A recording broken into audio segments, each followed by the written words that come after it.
सत्य सुनना चाहता हूं मैं, अन्यथा मुझसे द्रोह का भयंकर परिणाम भुगतोगे तुम तीनों राजद्रोही। स्वामी, मैं आपकी सहभागिन और ये आपका अंश, आपका पुत्र है, और ये आपकी सेना के स्वामी भक्त सेनापति। आपके साथ द्रोह करने की कल्पना भला हम कैसे कर सकते हैं स्वामी? हम तो पूर्ण निष्ठा से आपके प्रति समर्पित हैं। सब ज्ञात है मुझे कितनी निष्ठा है मेरे प्रति। इसीलिए कल रात्रि की घटनाओं के तुम तीनों के 3 भिन्न भिन्न विवरण हैं। समझाओ मुझे, एक ही व्यक्ति एक ही समय पे 2 भिन्न भिन्न स्थानों पे कैसे हो सकता है? वो भी तब जब काल कोठरी की कुंजी सेनापति के संरक्षण में सुरक्षित थी।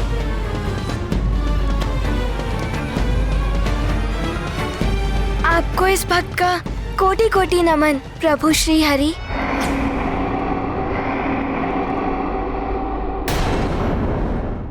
अवश्य आपने ही आकर अपने इस भक्त की रक्षा की है।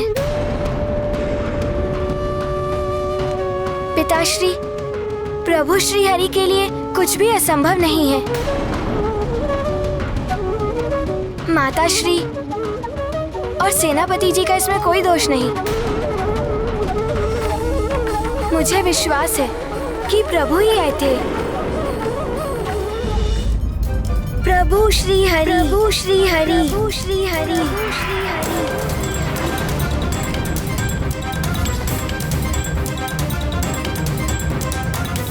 मत कहो उसे प्रभु, वो प्रभु नहीं है, मैं हूँ प्रभु, तीनों लोगों का स्वामी, त्रिलोकपति हिरण्यकशिपु, लोकपति हिरण्यकशिपु, लोकपति हिरण्यकशिपु, लोकपति हिरण्यकशिपु। यदि पुनः उसका नाम अपने जीवा पर लाए तो परिणाम बहुत भयंकर होगा तुम्हारे लिए। ऐसा मत कहिए पिताश्री, उनका नाम लेना कैसे छोड़ सकता हूँ मैं? क्षमा स्वामी, क्षमा। प्रहलाद अभी अबोध है, उसे ज्ञात नहीं कि वो क्या कह रहा है। माँ, मुझे ज्ञात है कि मैं क्या कह रहा हूँ। सबके श्वासों में बसते हैं श्री हरि नारायण विष्णु। मेरी भी श्वासें उन्हीं से चलती हैं। वो सब कुछ है मेरे लिए। प्रहलाद, हट जाइए आप।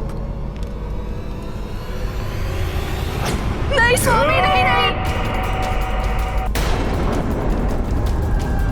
वो आपका पुत्र है, बालक है, और एक बालक की बातों पर इतना क्रोध। मैं समझाऊंगी इसे। समझाइए इसे, समझाइए इसे महारानी। जिस छलिया विष्णु के ये गुणगान गा रहा है, उसने मेरे भ्राता इसके काका का वध किया है। परम शत्रु है वो मेरा। पिताश्री, मनुष्य का परम शत्रु कोई अन्य नहीं, उसी के भीतर छुपा हुआ अहंकार, मद, लोभ, मोह और मत्सर है। प्रभु श्री हरि तो मात्र पाप कर्म और पापी मनुष्य के विरोधी हैं। तो तुम्हारे अनुसार तुम्हारे काका मेरे भ्राता हिरण्याक्ष पापी थे?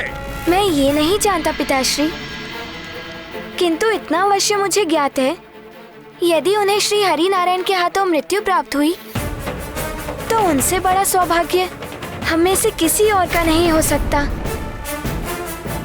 वो मोक्ष के अधिकारी हो गए होंगे। तू ऐसे नहीं मानेगा। सेनापति, डाल दो इसे काल कोठरी में अभी। प्रातः तक भूखा प्यासा रहेगा तो भूल जाएगा सारी हरि भक्ति। महाराज, क्या राजकुमार?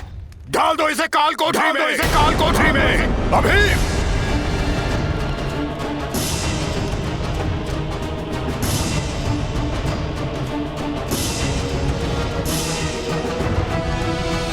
राजकुमार!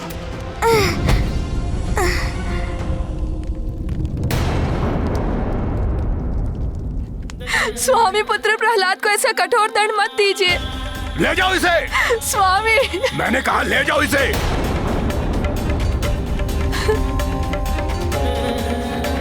स्वामी वो पुत्र है हमारा, अबोध है, उसे क्षमा कर दीजिए स्वामी। उसकी ओर से मैं आपसे क्षमा मांगती हूँ।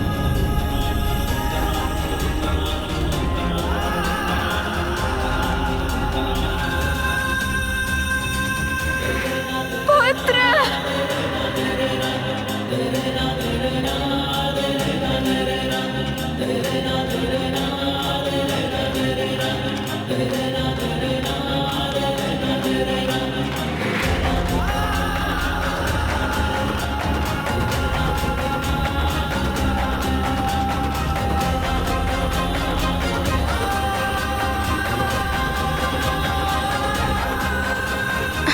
एक पिता अपने पुत्र के प्रति कितना निष्ठुर हो सकता है, वो भी बिना किसी उचित कारण के।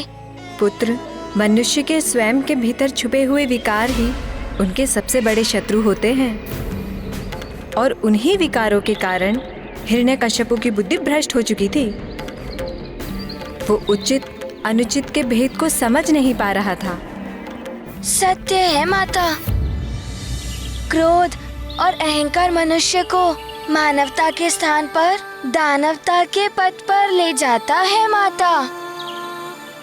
अहंकार वश ही एक पिता अपने पुत्र के प्रति दानव बन गया। फिर क्या हुआ माता? क्या प्रहलाद को पूरी रात कारागार में रहना पड़ा?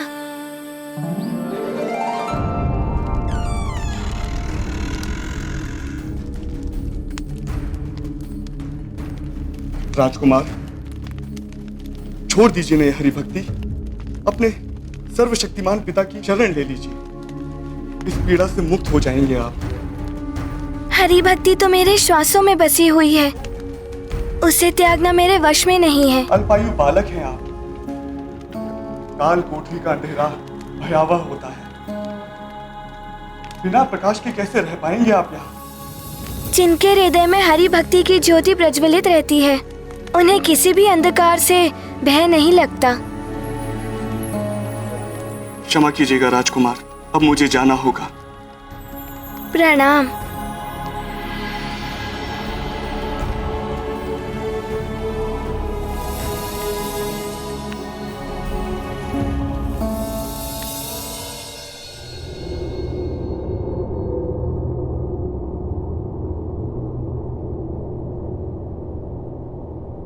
पिताश्री, प्रहलाद, तीनों लोकों के स्वामी श्री हरि नारायण विष्णु ही हैं। बस! स्वामी, इस अमावस की काली रात्रि से भी अधिक अंधकार में होगी वो काल कोठरी। हमारा नन्हा सा पुत्र सारी रात्रि वहाँ कैसे रह पाएगा, वो भी भूखा प्यासा। महारानी, पिता हूं उसका, मुझे भी पीड़ा हो रही है ये सब करके, किंतु उसके हृदय से हरि भक्ति समाप्त करने के लिए दंड आवश्यक है। प्रातः तक वो सारी हरि भक्ति भूल जाएगा, फिर मैं स्वयं आपके साथ चलकर अपने पुत्र को काल कोठरी से निकाल लाऊंगा।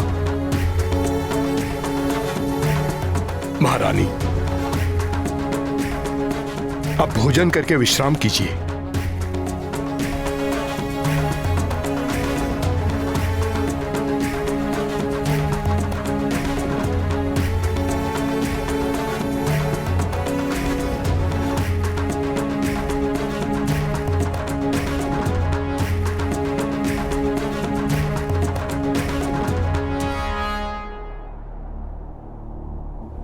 पुत्र भूखा है तो माँ कैसे भोजन कर सकती है? पुत्र काल कोठरी की कठोर धरती पर लेटे तो माँ कैसे राजभवन की शैया पर लेट सकती है?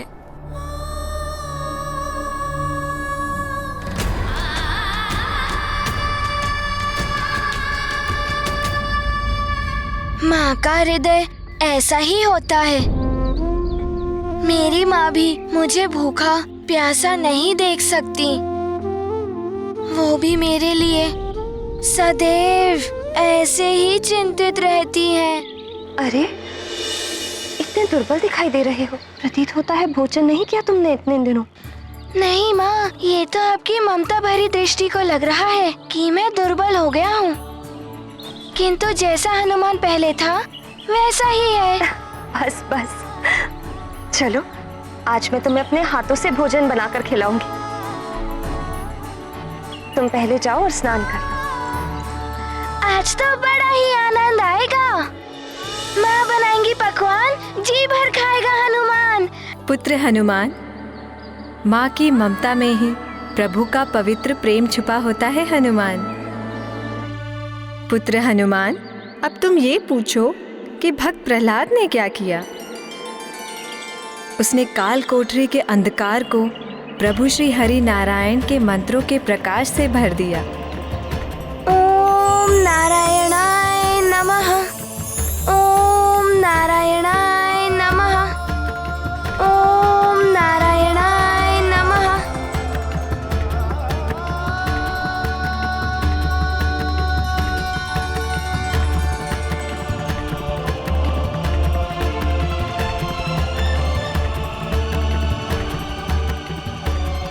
धन्यवाद प्रभु श्री हरि, ये आपकी ही भक्ति का प्रकाश है। आपका नाम तो संसार के बड़े से बड़े अंधकार को मिटा देता है प्रभु। बस एक विनती और है आपसे। आपकी भक्ति भले ही मेरी क्षुधा को शांत कर दे, किंतु मेरी माँ, वो मुझे भूखा जानकर स्वयं भी भूखी रहेंगी। मैं उनकी पीड़ा नहीं सहन कर सकता प्रभु, कुछ कीजिए प्रभु।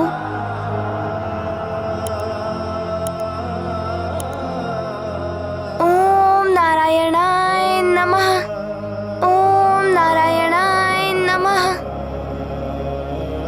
ओम नारायणाय नमः, ओम नारायणाय नमः। पुत्र प्रहलाद, माँ, आप यहाँ? माँ, आप यहाँ कैसे? मैं अपने पुत्र को भूखा कैसे रहने दे सकती थी?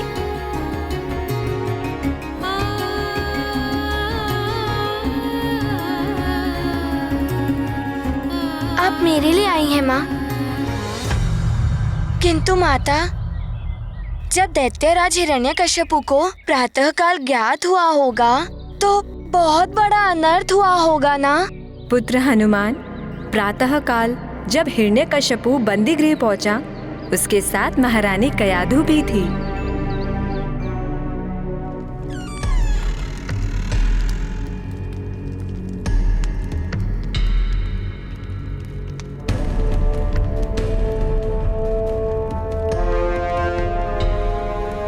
माँ, प्रहलाद, तुम ठीक तो हो?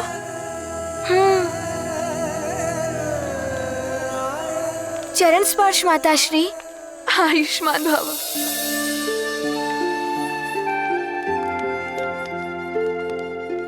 चरण स्पर्श पिताश्री।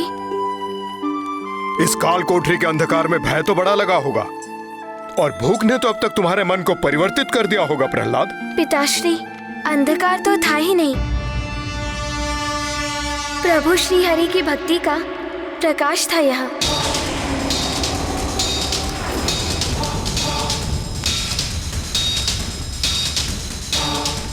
मुझे तनिक भी भय नहीं लगा पिताश्री, और न ही भूख ने विचलित किया। माँ ने भली भांति भोजन करा के तृप्त कर दिया था। क्षमा स्वामी, एक माँ का हृदय अपने पुत्र को भूखा नहीं देख पाया।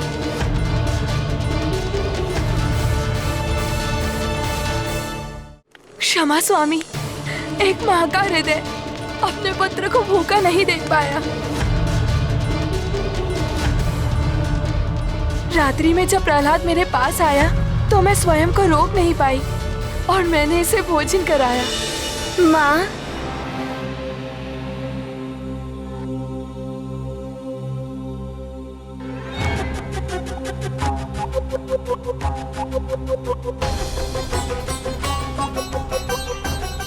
माँ,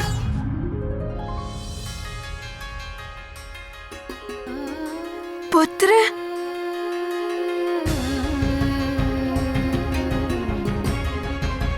पुत्र प्रहलाद, तुम यहाँ? माँ,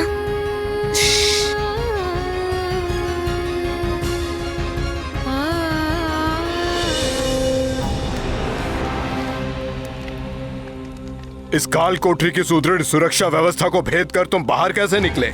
नहीं पिताश्री, मैं यहाँ से बाहर नहीं निकला। माँ स्वयं आई थी भोजन लेकर मेरे पास। ये तुम क्या कह रहे हो पुत्र? तुम तो स्वयं मेरे पास आए थे राजभवन।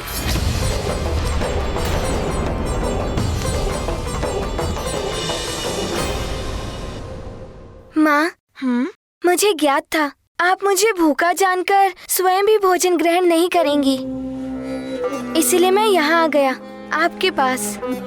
अपनी माँ के लिए मेरे पुत्र ने काल कोठरी से बिना अनुमति लिए बाहर निकलने का संकट मोल लिया। यदि प्रातः काल तुम्हारे पिता को तुम्हारे बाहर निकलने के बारे में ज्ञात हो गया तो फिर क्या होगा? उन्हें जब ज्ञात होगा तब का तब देखेंगे। अभी तो मेरे लिए महत्वपूर्ण ये है कि मेरा पुत्र भूखा ना सो जाए। सेनापति, क्या है ये सब? सत्य क्या है? कौन यहाँ आया और कौन यहाँ से गया?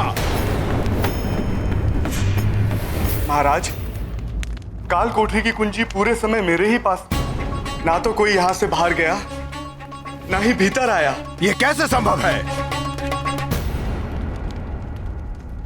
तुम तीनों मिलकर कोई षड्यंत्र तो नहीं रच रहे हो? सत्य क्या है स्पष्ट बताओ। मुझसे झूठ बोलने का दुस्साहस मत करो। सत्य जानने के लिए मैं किसी भी सीमा को पार कर सकता हूं।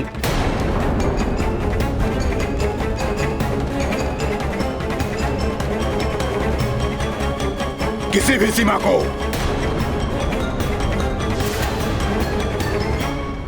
सत्य सुनना चाहता हूं मैं, अन्यथा मुझसे द्रोह का भयंकर परिणाम भुगतोगे तुम तीनों राजद्रोही।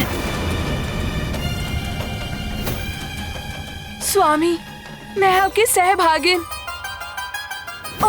और ये आपका अंश, आपका पुत्र है। और ये आपकी सेना के स्वामी भक्त सेनापति। आपके साथ द्रोह करने की कल्पना भला हम कैसे कर सकते हैं स्वामी? हम तो पूर्ण निष्ठा से आपके प्रति समर्पित हैं। सब ज्ञात है मुझे कितनी निष्ठा है मेरे प्रति। इसीलिए कल रात्रि की घटनाओं के तुम तीनों के 3 भिन्न भिन्न विवरण हैं। समझाओ मुझे, एक ही व्यक्ति एक ही समय पे 2 भिन्न भिन्न स्थानों पे कैसे हो सकता है? वो भी तब जब काल कोठरी की कुंजी सेनापति के संरक्षण में सुरक्षित थी।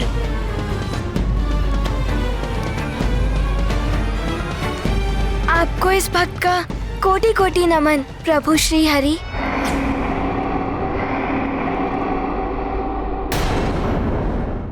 अवश्य आपने ही आकर अपने इस भक्त की रक्षा की है।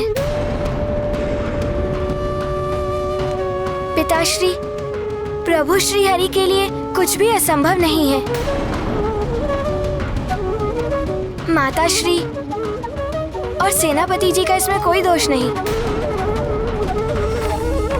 मुझे विश्वास है कि प्रभु ही आए थे। ओम नारायणाय नमः। ओम नारायणाय नमः। स्वामी, आपका नन्हा भक्त आपसे कुछ विनती कर रहा है। ओम नारायणाय नमः। ओम नारायणाय नमः।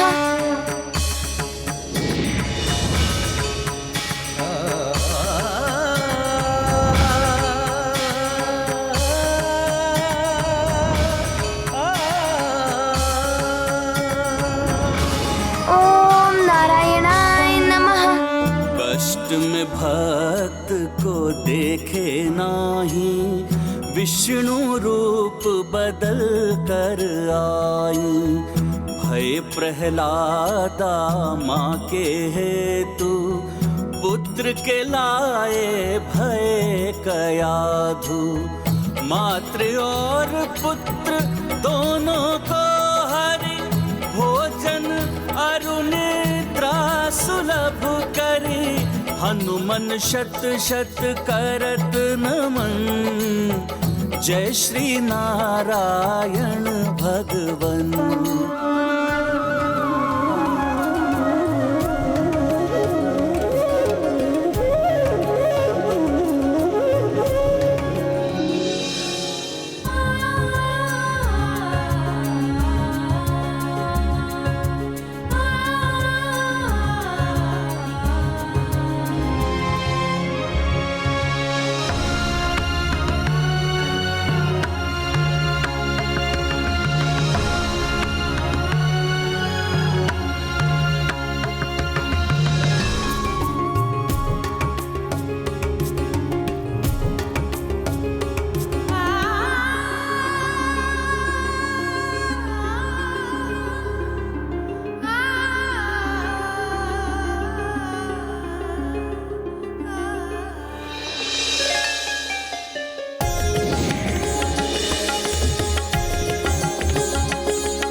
कैसे सौभाग्य थे भक्त प्रहलाद जी के, उन्हीं की भक्ति के वश में होकर वो दो रूप धारण कर आए।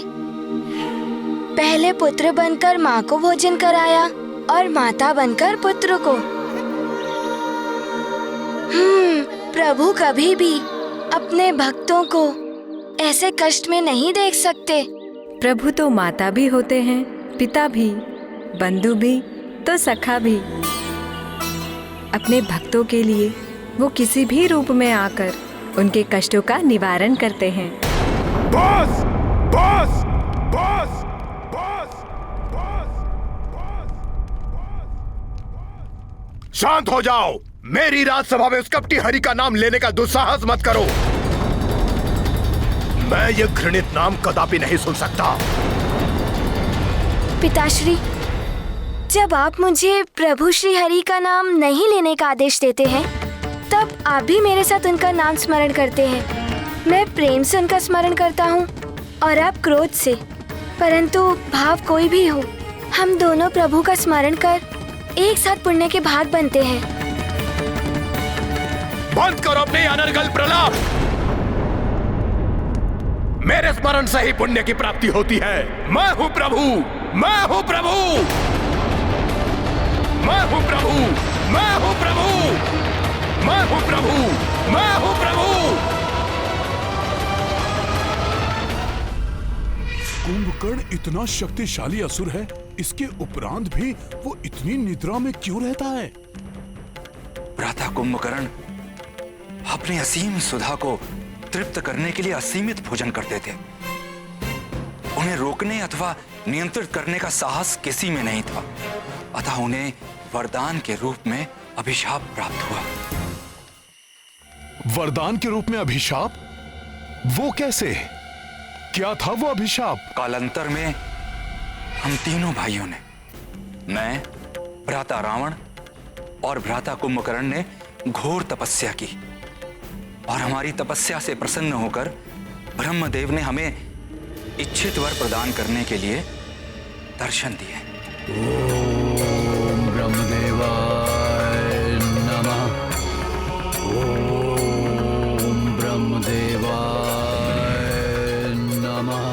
भ्राता रावण की इच्छा अनुसार ब्रह्मदेव ने नर वानर छोड़ के यक्ष, गंधर्व, पशु पक्षी आदि से अवधता का वरदान प्राप्त किया और मुझे मेरी इच्छा अनुसार धर्म पथ के अनुसरण का वरदान दिया।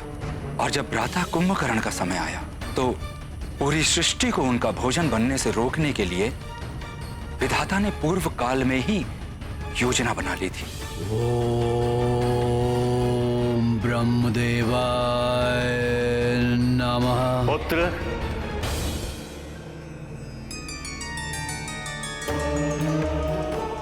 प्रणाम ब्रह्मदेव। वत्स कुंभकर्ण, हम तुम्हारी तपस्या से अति प्रसन्न हैं। कहो, क्या वरदान चाहते हो? भ्राता कुंभकर्ण इंद्रासन मांगना चाहते थे, किंतु उसी क्षण माता सरस्वती उनकी जिह्वा पर आकर बैठी और उन्होंने इंद्रासन के स्थान पर मांगा, ब्रह्मदेव, मुझे निद्रासन का वरदान चाहिए। तथा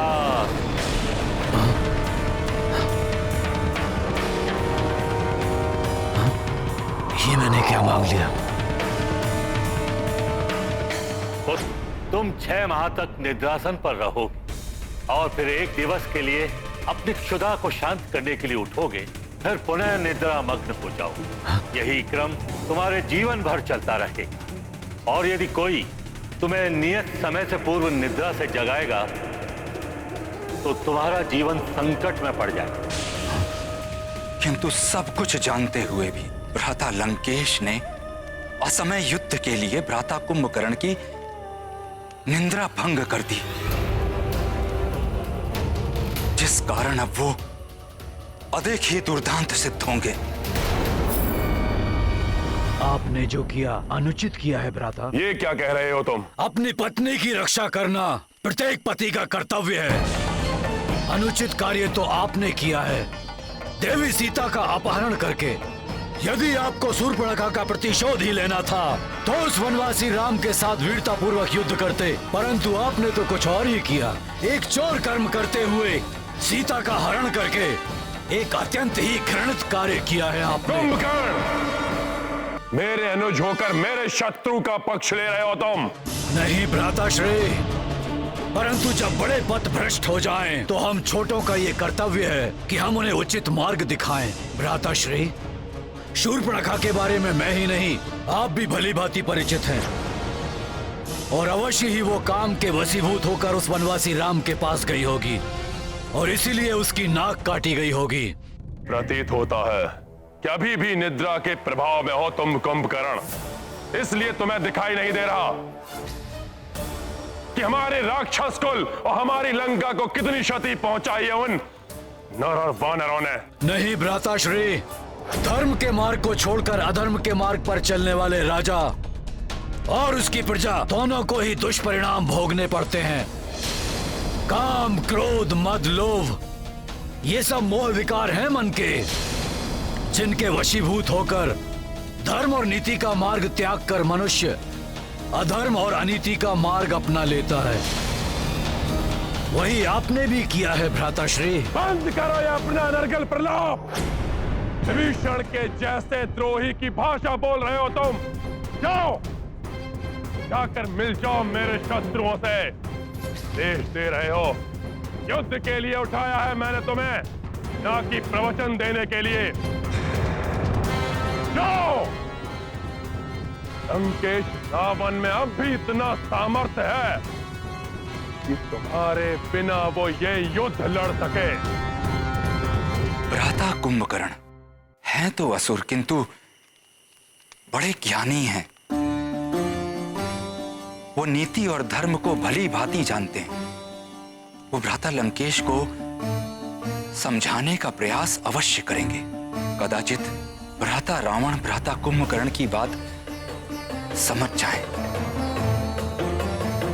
किंतु यदि उन्होंने भ्राता कुंभकर्ण की बात नहीं मानी तो हमें इस बात पे दृष्टि डालनी होगी कि तब भ्राता कुंभकर्ण क्या करेंगे। भ्राता रावण की बात मानकर युद्ध करेंगे या धर्म का साथ देंगे।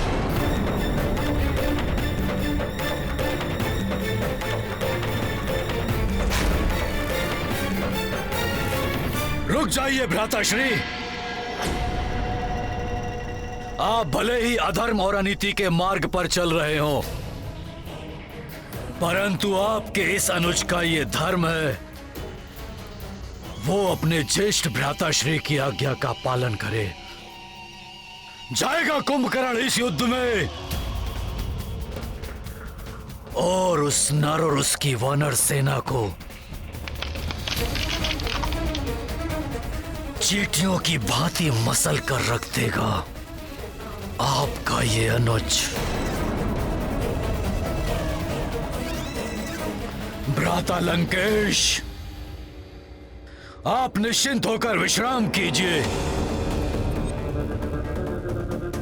कल का सूर्योदय विनाश का अंधकार लेकर आएगा उस नर और उसकी वानर सेना के लिए। कल सूर्योदय होते ही यहीं से आपका आशीर्वाद लेकर जाऊंगा मैं रणभूमि में। प्रणाम। जहां तक मैंने रावण को समझा है, वो बड़ा हठी है। वो कुछ भी करके कुंभकर्ण को युद्ध के लिए मना ही लेगा। ऐसे में हमारी रणनीति क्या होनी चाहिए? हाँ, हमारे मुग्धर आदि तो तिनकों के समान होंगे उसके लिए। हम इतने विशालकाय राक्षस से कैसे लड़ेंगे? उसका भी उपाय है मेरे पास। आप लोग चिंता ना करें।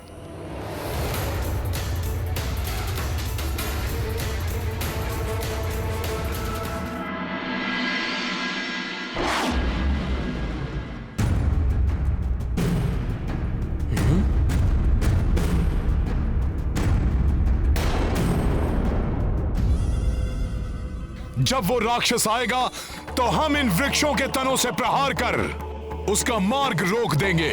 उसकी चिता बना देंगे हम और शीघ्र ही अग्नि प्रज्वलित करके दहन कर देंगे उस राक्षस का। दहन कर देंगे उस राक्षस का, दहन कर देंगे। भ्राता लंकेश, आपका अनुज कुंभकर्ण पूर्णतः सज्जित होकर युद्ध के लिए उपस्थित है।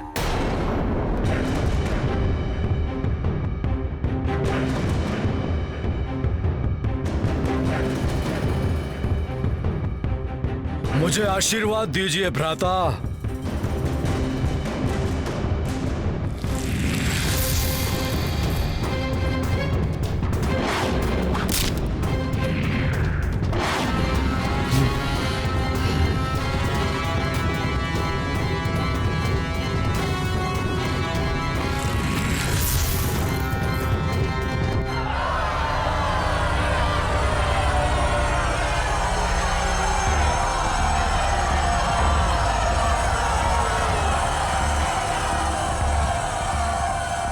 ये क्या भ्राता, इस सेना की क्या आवश्यकता है? क्या आपको आपके अनुज की शक्ति पर संदेह है? इन्हें अपने साथ ले जाने का अर्थ है कि कुंभकर्ण की शक्ति का अपमान करना। मैं एकाकी ही सक्षम हूं उन नर और वानरों के सर्वनाश के लिए। इसे अन्यथा मत लो कुंभकर्ण। ये युद्ध के लिए नहीं जा रहे, ये तुम्हारे आगे चलकर रणभेरी बजाएंगे। विजय धुन बजाकर विजय का उद्घोष करेंगे ये। कुंभकर्ण, आज के युद्ध में तुम्हें मात्र सुग्रीव को बंदी बनाकर लाना यहां। वो वानरों का राजा है, उसे बंदी बनाने का अर्थ है विजय श्री की प्राप्ति। विजय तो हमें ही प्राप्त होनी है। आपको सुग्रीव चाहिए ना? आपको सुग्रीव मिल जाएगा। प्रणाम भ्राताश्री, हमें अब युद्ध पे जाने की आज्ञा दीजिए।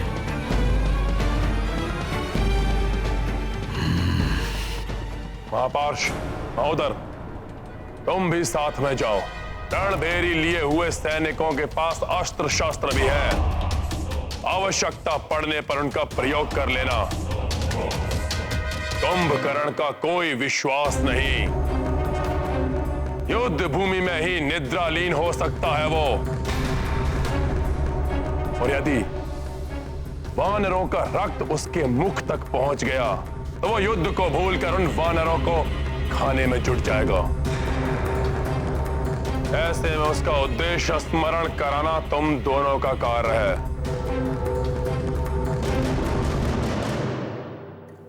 समझ में आया जो मैंने कहा? जी भ्राता। तो फिर खड़े क्यों यहां? जाओ उसके पास और जैसा मैंने कहा वैसा करो। जाओ।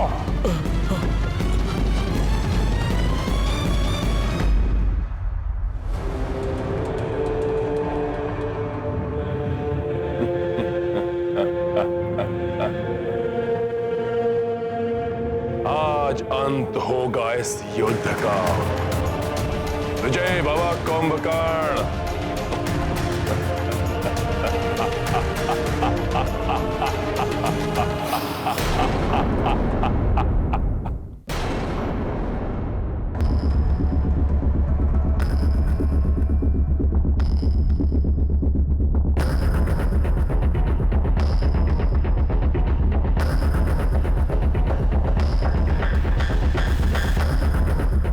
ज्ञात नहीं क्या होगा आज के युद्ध में। इस विशालकाय राक्षस पर नियंत्रण पाना बहुत कठिन है। हाँ हाँ हाँ बंधु, कुछ भी हो सकता है। हाँ हाँ बंधु, कुछ भी हो सकता है। ये वानर सेना, चींटियों का समूह मेरे पांव तले मसले जाएंगे। ये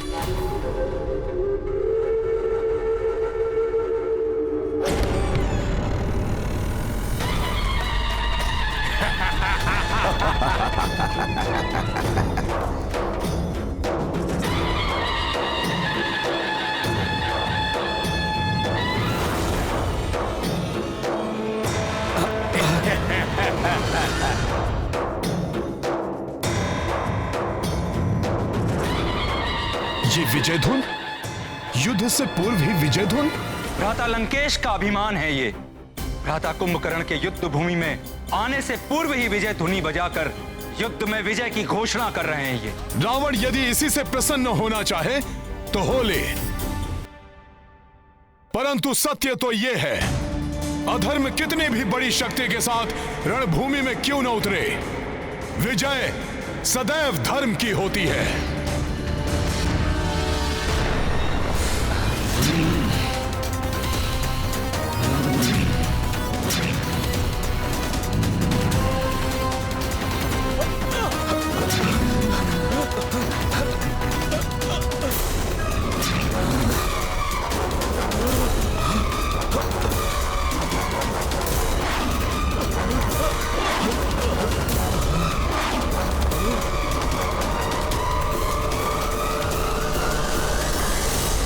विभीषण!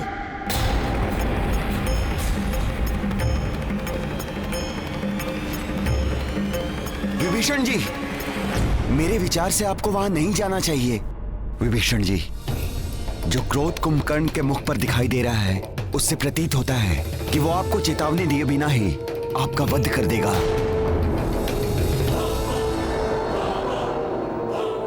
क्षमा करें, मेरे विचार से तो विभीषण जी को वहां पर जाना चाहिए। जैसा कि विभीषण जी ने बताया कि कुंभकर्ण नीति एवं धर्म को समझता है, अपने भाई का सम्मान करता है, अतः जो अपने एक भाई की बात मानता है वो अवश्य दूसरे भाई की बात भी सुनेगा। हो सकता है वो विभीषण जी की बात समझकर रावण का साथ छोड़कर अधर्म के मार्ग से धर्म के मार्ग पर आ जाए।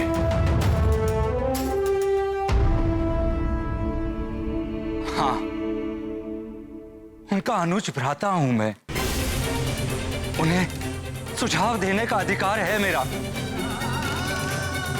कि अधर्म के पथ को त्याग कर धर्म के पक्ष में आ जाए।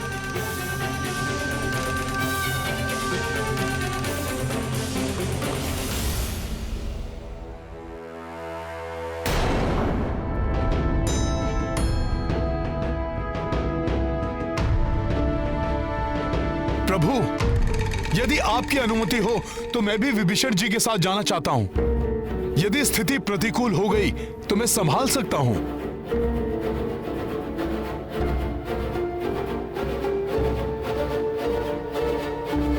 जय श्री राम।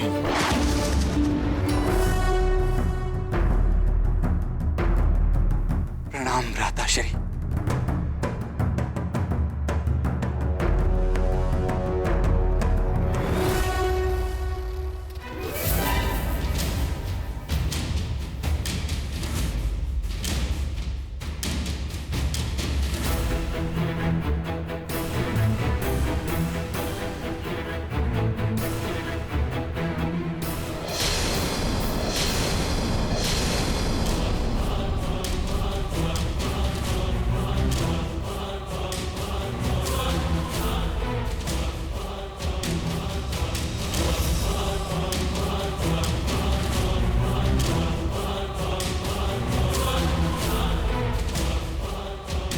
विभीषण मेरे अनुज, बहुत ही भाग्यशाली हो तुम जो धर्म के पक्ष में खड़े हो। मृत्यु पर्यंत धर्म का ही साथ देना विभीषण। भ्राताश्री, धर्म और अधर्म के मध्य में किसी एक पथ को चुनने का अवसर सभी को प्राप्त होता है।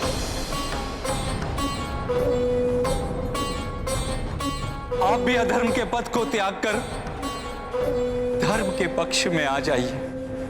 विभीषण, मैं भी भ्रातृ धर्म निभा रहा हूं।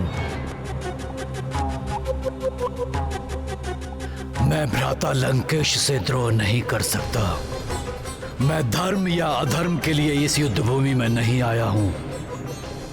मैं भ्राता लंकेश का साथ देने के लिए इस युद्ध भूमि में आया हूं विभीषण, और मृत्यु पर्यंत उन्हीं का साथ दूंगा। तो मैं भी तो आपका अनुज भ्राता हूं। इसीलिए तो तुम्हें अंतिम बार भेंट करने के लिए बुलाया है विभीषण। जब पुनः हम आमने सामने होंगे, तुम मेरे भाई नहीं बल्कि मेरे शत्रु हो।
ये तो बहुत भयानक है।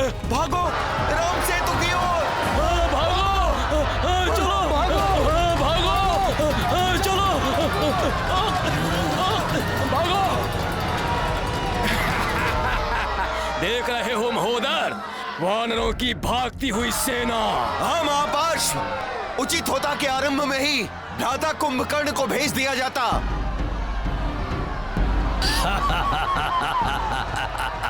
यदि इन्हें नहीं रोका गया तो कुंभकर्ण से युद्ध से पूर्व ही हमारी पराजय हो जाएगी। हाँ, आपने बिल्कुल ठीक कहा। इनका मनोबल टूट रहा है। हमें शीघ्र ही कुछ करना होगा। हर कार्य एक समय पर होता है लक्ष्मण। एक ओर हमारे योद्धा भयभीत होकर इससे दूर जा रहे हैं, और दूसरी ओर ये पाप एवं अधर्म का साथ देकर मृत्यु के निकट आ रहा है। इसके पाप का घड़ा बढ़ते ही इसकी मृत्यु निश्चित है। मुझे विश्वास है कि इस युद्ध में पाप और अधर्म के साथ देने वाले को कोई नहीं बचा पाएगा।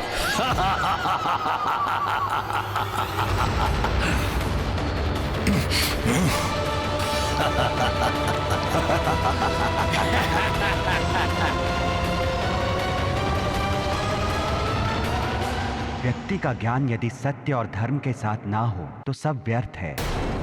राम भक्त महाबली हनुमान को जानना हो तो चैनल को सब्सक्राइब करें और बेल आइकॉन दबाना न भूलें।